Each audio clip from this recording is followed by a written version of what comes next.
Estamos a iniciar uma nova série hoje. Vamos começar a estudar a primeira carta de Paulo a Timóteo e vamos continuar nesta temática da igreja e vamos falar sobre uma igreja saudável. E numa altura em que as verdades absolutas são colocadas em causa, até porque as pessoas gostam de ter a sua própria verdade, como é que os cristãos devem lidar com a doutrina bíblica? Doutrina é essa que é imutável, que é verdadeira, que é uma verdade, então, absoluta. Inclusive, em algumas igrejas é possível ouvir que a doutrina é coisa de teólogos e serve apenas para dividir as igrejas. Será que esse é o entendimento bíblico acerca da doutrina?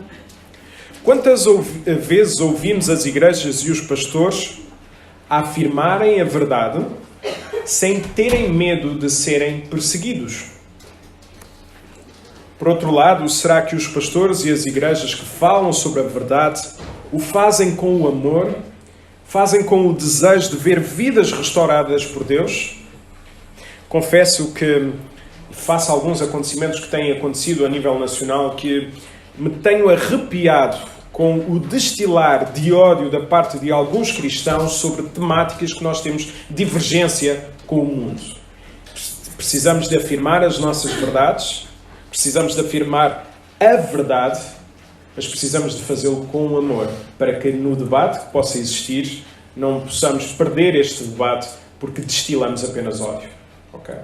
Então vamos abrir as nossas Bíblias na primeira carta de Paulo a Timóteo, capítulo 1, vamos ver do versículo 1 até ao versículo 7.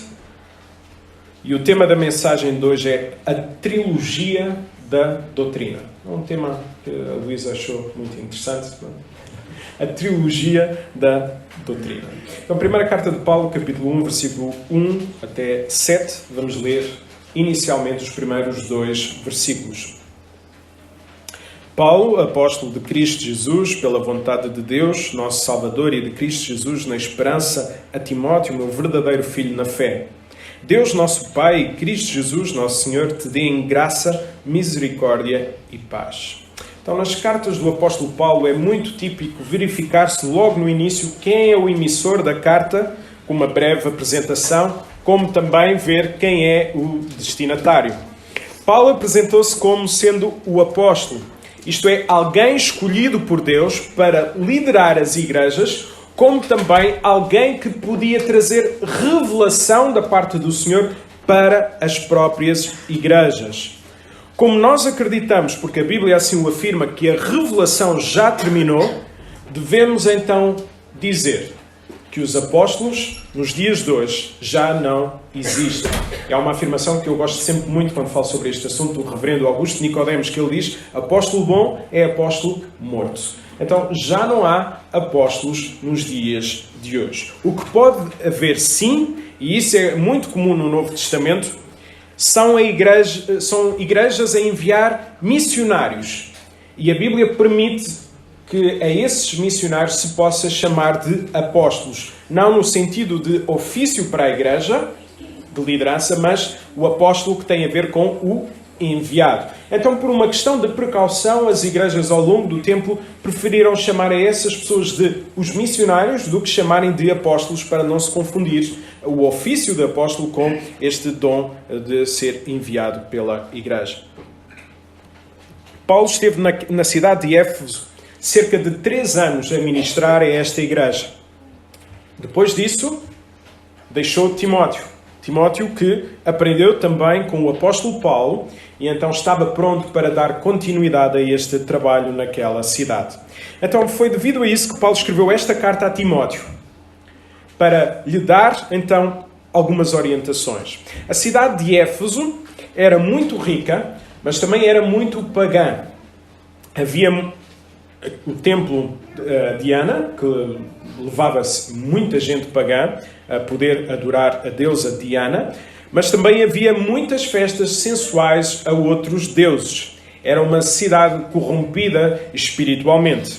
Então Paulo escreveu esta carta para renovar as forças a Timóteo e a reorientá-lo, pois estava a ter forte oposição doutrinária na igreja. Então, como lidar com a doutrina? Será que a doutrina é mesmo importante? Será que devemos substituir a doutrina bíblica por outra coisa qualquer? Será que, de facto, a doutrina bíblica divide? Vamos então ver o primeiro aspecto desta trilogia da doutrina. Versículo 3. Peço-te que continues em Éfeso, como já te pedi ao sair para a Macedónia. É preciso que convenças, que digas, que repreendas alguns daí a não ensinarem doutrinas diferentes. Então, na igreja de Éfeso estava a haver oposição ao ensino de Timóteo. Havia algumas pessoas, não eram pastores, apesar de quererem fazer esse papel de pastores, que se opunham ao ensino ministrado por Timóteo. E nesse sentido, Paulo exortou o seu discípulo Timóteo a pastorear a igreja, ao mesmo tempo que a dizer a Paulo, Timóteo, tu tens que pastorear a igreja, ao mesmo tempo que ele escreve a dizer isto, também está a dizer à igreja, ok, se ele tem que pastorear, vocês, igreja, têm que deixar ser pastoreados pelo pastor da igreja. Então, há aqui uma dupla confrontação, há aqui uma dupla face na mesma moeda. O pastor tem que pastorear e a igreja deve deixar ser pastoreada. E Paulo sabia bem o que isso era, ter oposição doutrinária. Se nós formos ler o versículo 19 e o versículo 20 deste mesmo capítulo 1, podemos ver que Paulo teve que lidar com os opositores chamados Himeneu e Alexandre. Estes tiveram que ser disciplinados pela igreja. Se repararmos, Paulo foi muito claro quanto ao papel do pastor. Reparem novamente neste texto, versículo 3. É o pastor que tem a responsabilidade de cuidar do ensino na igreja para que não haja doutrinas diferentes. Já no capítulo 4, versículo 16, Paulo volta a afirmar o mesmo a Timóteo. Cuida de ti mesmo, cuida da tua vida, e nós depois mais para a frente falaremos sobre isso. Cuida de ti mesmo e cuida da doutrina. Então, essa é uma função, essa é uma responsabilidade do pastor de cuidar da doutrina da igreja. Então, outro aspecto que nós vemos aí nesse versículo é que o pastor deve responder com firmeza bíblica quando algum ensino é dado na igreja sem qualquer base bíblica. É o pastor, é aos pastores, é o presbitério da igreja que compete esta responsabilidade. Por isso, Paulo ter sido bastante enfático para com Timóteo, para que este convencesse as pessoas a não ensinarem coisas diferentes. A palavra convencer é forte no original, no português é mais ou menos suave, porque a palavra era usada no original num contexto militar para mostrar como o general devia dar as orientações à sua tropa. Daí que Paulo tenha dito então a Timóteo, convence, oriente, repreende e não deixe que haja doutrinas diferentes na igreja. Então a ideia do texto sobre as doutrinas diferentes significa pelo menos três coisas. Quando a Bíblia diz há doutrinas diferentes na vida da igreja, tem pelo menos três aspectos associados. Primeiro, negação de alguma verdade bíblica. Aquela ideia de que há alguma verdade bíblica que vai incomodar, então mais vale nós não falarmos dessa verdade bíblica porque pode chocar as pessoas. E nesse sentido, aquilo que nós temos feito aqui na igreja, muitas vezes e é isso que eu sou chamado, é pregar todo o conselho de Deus. E muitas vezes pregar o livro, versículo a versículo, todo o livro, para que mesmo os versículos mais difíceis, não é mais difíceis de serem interpretados, mas mais difíceis de serem falados, eu não tenha hipótese alguma de fugir e dar a volta. Eu tenho que pregar todo o conselho de Deus, porque eu quero ter esta consciência tranquila perante o bom Deus. Então, a primeira característica é negar alguma verdade bíblica. Em segundo lugar, a segunda característica é adicionar algum ensino ao ensino bíblico. É acrescentar alguma coisa. E às vezes é preciso ter cuidado, porque nós utilizamos às vezes frases de efeito que não têm qualquer base bíblica. E as pessoas começam a levar aquilo como se fosse doutrina. E às vezes são meras experiências de vida. Então é preciso ter cuidado para não adicionarmos nada àquilo que está na palavra de Deus. Ou também algo que é dito, mas que choca com a palavra de Deus. Tem a ideia de chocar mesmo, é totalmente contraditório. Então são estas as três características rápidas do que significa doutrinas diferentes. E este é um alerta muito claro para a Igreja, pois nos dias de hoje devemos saber que só há um ensino a ser ministrado na Igreja. Daí que os membros da Igreja da Graça sabem que para ser membro de igreja é necessário aceitar, reparem agora nos termos, aceitar e crer na declaração de fé da Igreja, que é a mesma da nossa Convenção Batista Portuguesa, e aceitar, apesar de poder não concordar, com a declaração de ensino que foi dada por mim à Igreja quando eu fui convidado. Então todos os membros da Igreja sabem que há uma declaração de fé, que têm que acreditar nela, mas sabem que há uma declaração de ensino na Igreja. E que é este ensino que vai ser ministrado, e aí as pessoas têm liberdade de poder concordar ou não concordar, e depois a Deus irão prestar contas, ou eu irei prestar contas precisamente deste ensino. Qual a razão? A Igreja é chamada a viver em unidade. E unidade é essa que deve ser vivida na mesma fé. Paulo escreve isso na carta aos Efésios, capítulo 4. Quando diz lá fé, tem a ideia desta, deve viver na mesma crença, na mesma doutrina.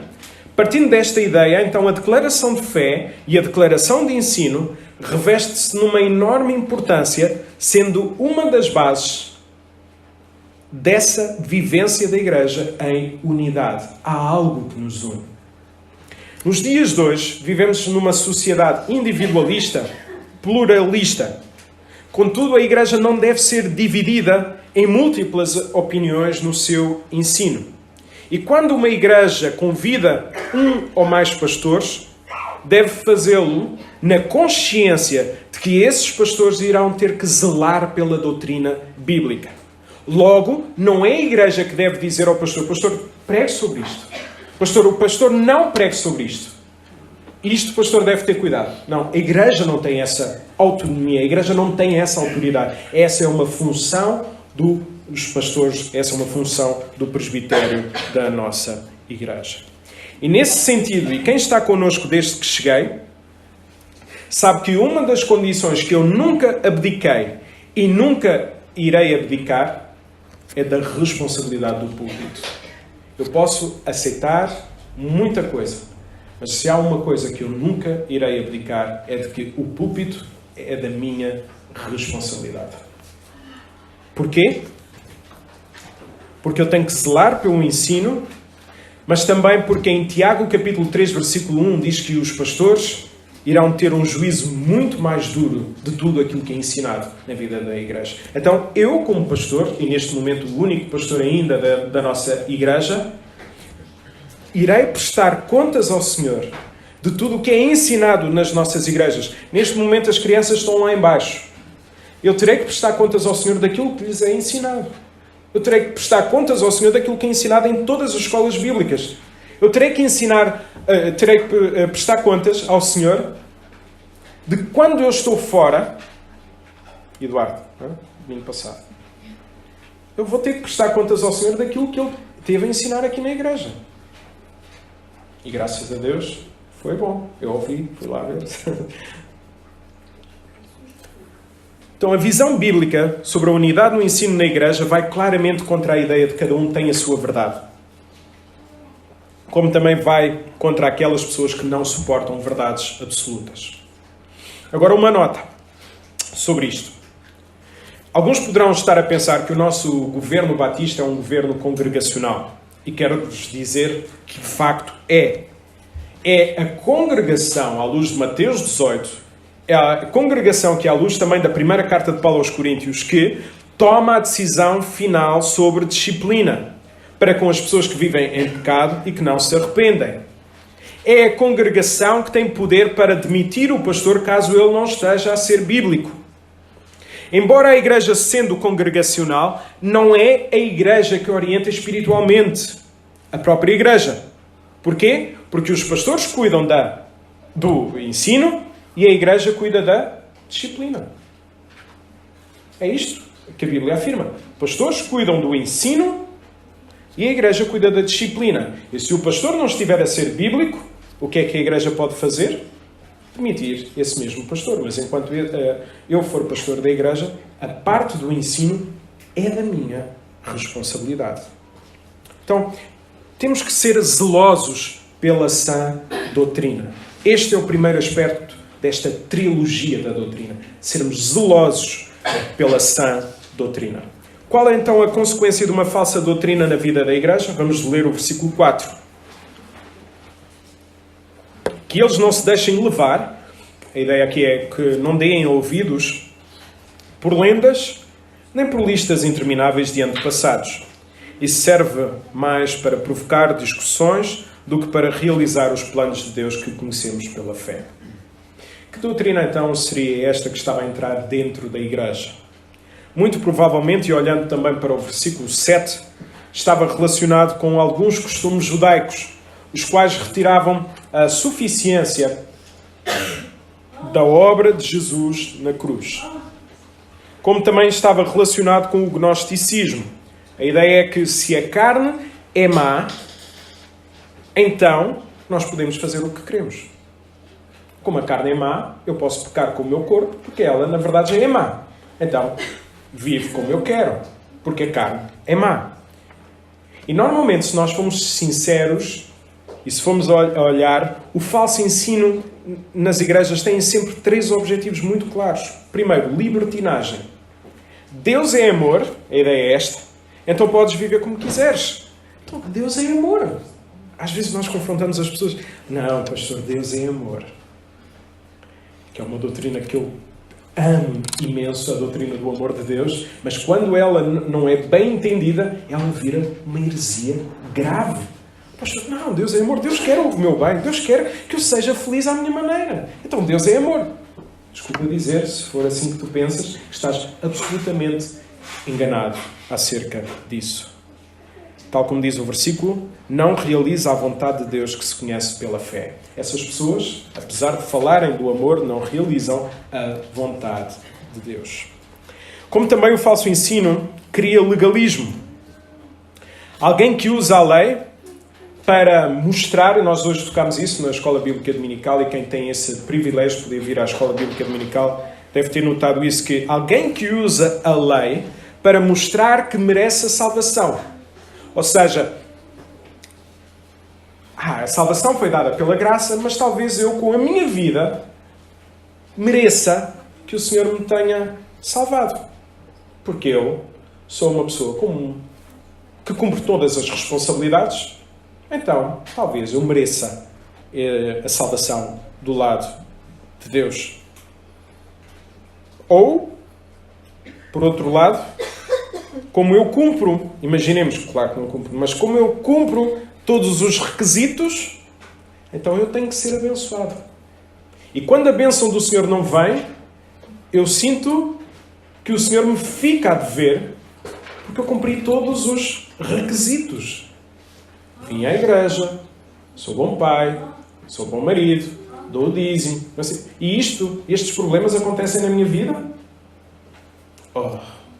Então isso é o legalismo que está a acontecer na nossa vida. Porque quando o legalismo chega, a ideia é de que todo o cumprimento da lei leva sempre à concretização de desejos.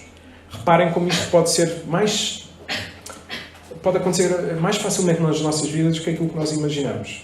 Às vezes falo com pais e os pais dizem assim: eu falhei alguma coisa na educação dos meus filhos, porque eu orei por eles, eu ensinei-lhes a Bíblia, orei pelas suas vidas, continuo a orar, mas eles estão completamente desviados. Onde é que eu falhei? Cuidado, isso é legalismo. Isso é legalismo a entrar. Cumprimento de leis, se eu fiz isto, então aquilo tem que acontecer. Muito cuidado. Então, outro aspecto também do falso ensino é que ele cria orgulho no coração humano. A ideia de que o homem pode ser como Deus. Algo que vem desde o Éden. E o que é que provoca o falso ensino na vida da igreja? Reparem novamente o versículo 4. Esse falso ensino serve apenas para provocar discussões. A palavra discussões aqui significa debates. como também significa levantar questões para as pessoas pensarem. Ou seja, não se afirma nada, mas as pessoas vão para casa e vão pensar. Uma ideia de ficarmos apenas na intelectualidade e as pessoas ficarem, o que é que isto significará? E ficarem sempre a pensar nisso, na parte racional, essas coisas todas e tal. E depois não chega ao coração, que de facto é o real problema do ser humano, é chegar ao coração. Mas levanta-se questões, porque não se pode afirmar verdades absolutas, então fica-se apenas no campo muito teórico. Lembremos-nos, haver outro ensino então mata igrejas, pois é das coisas mais terríveis. Em Atos 17, versículo 21, também vemos que aquelas pessoas viviam numa obsessão, numa ansiedade de ouvir coisas novas, de ouvir coisas diferentes. Isso às vezes pode acontecer com a nossa vida. Eu agora preciso ouvir uma coisa diferente. E quase que a religião vira droga.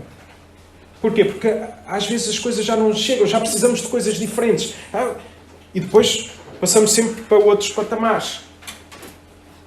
E cuidado! Eu quero dizer a todos aqueles que estão aqui presentes que eu não tenho nada de novo para vos dar. Nada. Aqui, espero eu, nunca encontrarem novidades. Porque se houver algum ensino que não tenha base bíblica, então ele deve ser rejeitado. Então, logo, nesta perspectiva, não haverá coisas novas. A única coisa que nós temos para dar, sim, é a palavra de Deus. E Isaías, capítulo 40, versículo 8, diz: seca-se a erva, caem as flores, mas a palavra do Senhor permanece para sempre. Agora, também me deixem afirmar o outro lado da moeda sobre este assunto. Muitas vezes os batistas, muitas vezes os conservadores, correm também o sério risco de amar mais um conjunto de doutrinas do que amar o Deus dessa doutrina. E quando isso acontece, quando nós começamos a amar mais sistemas doutrinários do que o Deus dessas doutrinas, nós iremos começar a ficar arrogantes para com aquelas pessoas que falham, mas também seremos arrogantes com aquelas pessoas que não concordam connosco. Nós achamos que somos superiores. E se aquelas pessoas não pensarem como nós, miseráveis, ainda têm muito que aprender. O caminho ainda é longo, ainda têm muito. E garanto-vos, estas coisas acontecem. Aliás, em 2011 aconteceu comigo, quando eu não queria ouvir ninguém que não pensasse como eu e achava, não, eu é que estou certo. Eu continuo a achar que eu estou certo, mas continuo a achar que tenho muito para aprender, mesmo com aqueles irmãos que pensam diferente de mim. Que miserável eu era. E às vezes ainda sou. Então, Paulo é claro quanto ao papel dos pastores e, por conseguinte, da igreja. Não ouçam essas coisas. Não permitam que essas pessoas ensinem na igreja. Acaba de vez, Timóteo. Acaba, não deixes. Então, vimos até agora que deve haver zelo pela sã doutrina e que uma doutrina bíblica não promove discussões inúteis e cria humildade. Versículo 5. O objetivo desta advertência é fazer com que eles vivam no amor, que é fruto de um coração sincero, de uma consciência boa e de uma fé sem fingimento. Quando uma igreja tem zelo, tem cuidado pela sã doutrina e deixa de lado estas discussões inúteis, certamente que o amor acontecerá entre as pessoas. E este amor é fruto de um coração sincero, diz-nos o texto, de uma consciência boa, de uma consciência pura e de uma fé sincera. Isso significará que uma igreja centrada no Evangelho terá todo o cuidado em não magoar as pessoas na forma de dizer as verdades bíblicas. Ok? Isto transporta-nos para um patamar de maturidade incrível. Pois quando falamos com as pessoas, o nosso objetivo deve ser sempre vê-las a crescer espiritualmente. E muitas das vezes, quando eu ainda entro, às vezes, já é menos vezes, tenho que ser sincero. Mas quando ainda entro em debates, o meu objetivo não é ver as outras pessoas a crescer. Sabem qual é o meu objetivo muitas vezes? Num debate? É derrotar as pessoas. É dizer, eu sou maior. É preciso ter cuidado. E quando nós falamos, ter cabo do microfone.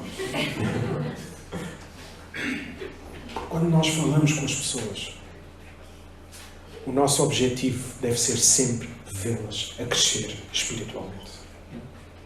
Porque se nós não tivermos compaixão pelas pessoas, nós seremos arrogantes. E Jesus teve compaixão pelas pessoas, porque ele, quando entrou em Jerusalém, nós podemos ver qual foi o sentimento quando Jesus entrou em Jerusalém. Jesus chorou pelo estado em que via as pessoas. E nós muitas vezes não temos qualquer lágrima por vermos as pessoas erradas no caminho.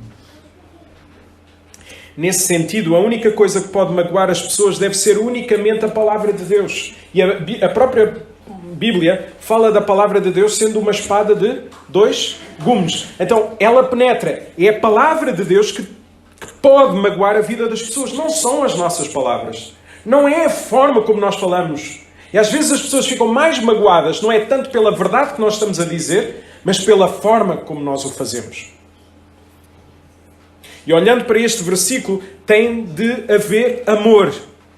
Porque quando quando a doutrina bíblica é pregada, surge, reparem novamente num texto, um coração sincero. Isso mostra que as pessoas a ouvirem e a praticarem a doutrina bíblica começarão a ter muito mais afeição por Deus e pelas pessoas. Não haverá segundas intenções nos nossos relacionamentos. E isto é fundamental. Coração sincero. E às vezes, mesmo nós, pastores, começamos a amar mais teologias sistemáticas. Sejam elas do Gruden, sejam elas do Franklin Ferreira, sejam elas de quem for. Do que passarmos tempo de joelhos no chão, de boca no pó, a pedir ao Senhor que derrame a sua graça e a sua misericórdia. Coração sincero nas nossas afeições. Provoca também boa consciência. A ideia que a pessoa, ao ouvir a palavra, irá analisar muito mais a sua vida do que a vida dos outros. E sejamos sinceros, quando olhamos para a cruz, nós vamos investir muito mais na confissão do nosso pecado do que na acusação do pecado dos outros. Temos sempre muito, quando alguém quer saber dos pecados dos outros, porque normalmente essas pessoas querem saber do pecado dos outros porque acham superiores. Ou então, se eu souber os pecados do João, eu vou achar, como eu não faço aqueles, eu sou melhor do que o João. Então, olhemos mais para a cruz. E quando nós temos esta percepção daquilo que Cristo fez por nós na cruz, nós deixaremos de falar da vida dos outros e passaremos a falar da nossa vida, do nosso pecado. Porque nós temos dificuldade em falar eu. Ontem estive no congresso missionário e disse isso também na escola bíblica. E quando o pastor que estava a dirigir um mini-grupo disse: vamos cada um de nós assumir as coisas que têm de fazer diferente. As pessoas aproveitaram esse tempo para quê? Primeiro, para pregar aos outros, porque vocês têm de fazer isto como eu faço. As igrejas não crescem porque não são como eu. Porque eu aprendi muito. Ou, nós temos que fazer isto. Nós devemos fazer aquilo. E o pastor Sabino teve que relembrar. O que é que nós estamos prontos, pessoalmente? As pessoas têm dificuldade, não é? Em dizer, eu vou mudar isto na minha vida. Eu, pecador, me confesso. Eu sou o responsável. Então, quem passa tempo a analisar a vida dos outros, certamente não terá, então, oportunidade para pensar na sua própria vida. Então, no nosso tempo, haverá mais confissão de pecado ou acusação do pecado dos outros? Gasta mais tempo a pensar na vida dos outros ou a pensar na sua própria vida?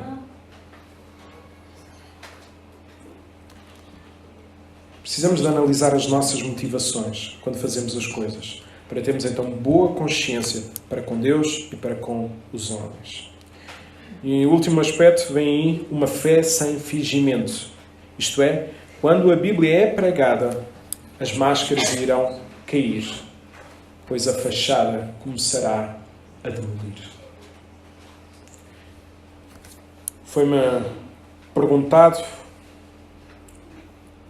na igreja de Viseu acerca da diferença entre viver o cristianismo no centro e viver o cristianismo em Lisboa. Eu gosto sempre destas perguntas. Qual é a diferença de ser pastor em Tondela e ser pastor em Lisboa? Os problemas das famílias são iguais, são diferentes. Eu costumo dizer que os problemas das famílias são exatamente iguais, seja no centro, seja em Lisboa. A diferença é que, às vezes, as pessoas de uma determinada zona do país, principalmente no centro, vivem mais numa fachada. Têm muito mais dificuldade em assumir que o casamento está destruído, que têm problemas com alguém, principalmente lá no lar. Porque gostam de que as pessoas, ao olharem para as suas vidas, possam dizer: esta família merece os parabéns. Então, os problemas são iguais. Nós ou assumimos as dificuldades, os problemas, ou mentimos. Não nos resta nenhuma outra opção. Então, quando há pregação bíblica, as pessoas começam então a admitir as suas falhas em vez de mentir. E isso não é mau. Pelo contrário, é uma bênção. Pois só assim nós passaremos a ser barro nas mãos do oleiro. Jeremias 18:6. Apenas quando houver esta confissão. E é uma bênção saber que Deus tem poder para pegar no caos da nossa vida e fazer uma bela obra de arte. E como eu anseio por esse dia. Mas até esse dia chegar, mudanças devem acontecer na minha vida de forma gradual. Então, quando a doutrina bíblica é pregada, vidas são transformadas. Sendo o amor entre as pessoas e também o amor pelas pessoas que não têm em Cristo a sua evidência. E deixem-me tocar neste aspecto. O amor pelas pessoas que não têm em Cristo a sua evidência. Ao longo dos nossos anos como cristãos, a quantas pessoas nós já falamos de Cristo? Se eu perguntar a cada um de vós, deixa-me utilizar uma expressão, não é uma expressão que eu gosto muito, mas quantas pessoas nós já levámos até Cristo? Quantos filhos espirituais nós temos?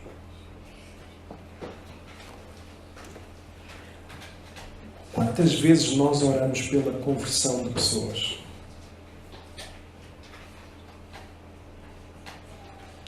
Paulo,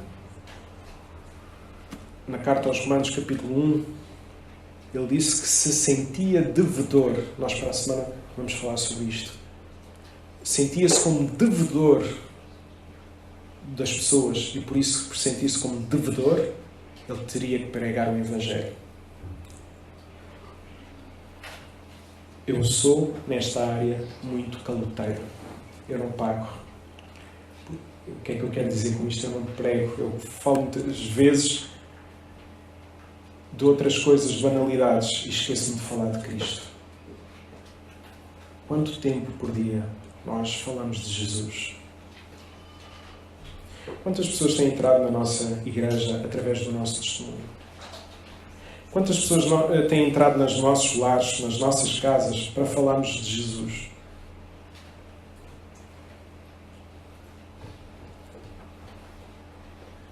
E eu ontem dizia que lá nesse congresso missionário,